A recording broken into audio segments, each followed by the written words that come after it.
ngày nay cứ chuyện ngày tết thì đọc muối khai bấy năm kỳ phong ở phía pram và lấy cái muối đại nhưng mà đa lời một tờ đại rồi về trong sập đá kia cho pram ba rồi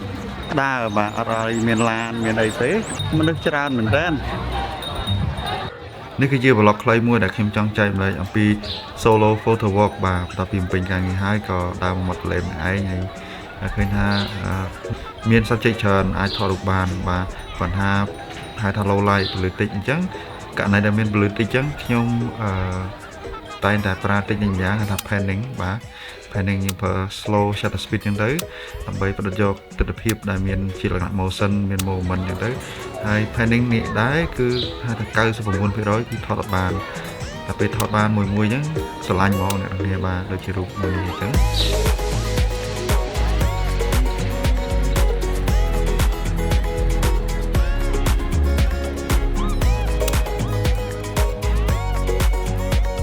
ជាមថតទៅតាមតតិភាពជាក់ស្ដែងពេលខ្លះមានពលឺមានពណ៌មានអីចឹងទៅដូចករណីនេះមានពលឺល្អ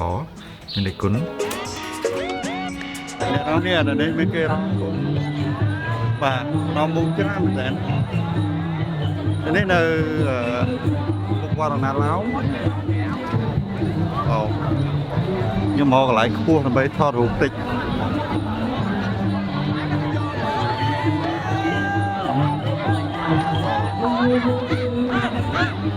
សប្បាយមែនទេ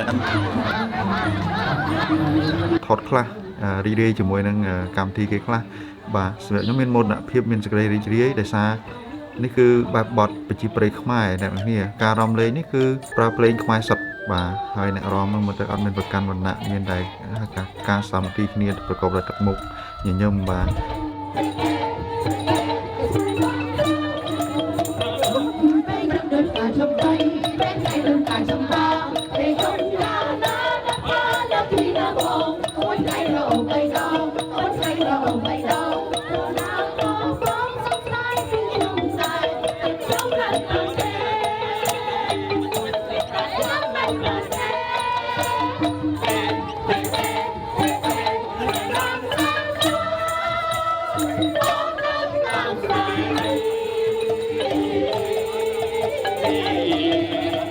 mình con một lò trò bay tiếng xa chơi lượn tay xa nhà liệt ngục rồi các áo tao yên ra tay con cùng chụp đá tay chụp đi ngay nè đằng kia tôi na rút được em thọt mà chân luôn và hai vlog nhóm như là bạn tết ở kun đây liều rồi con lên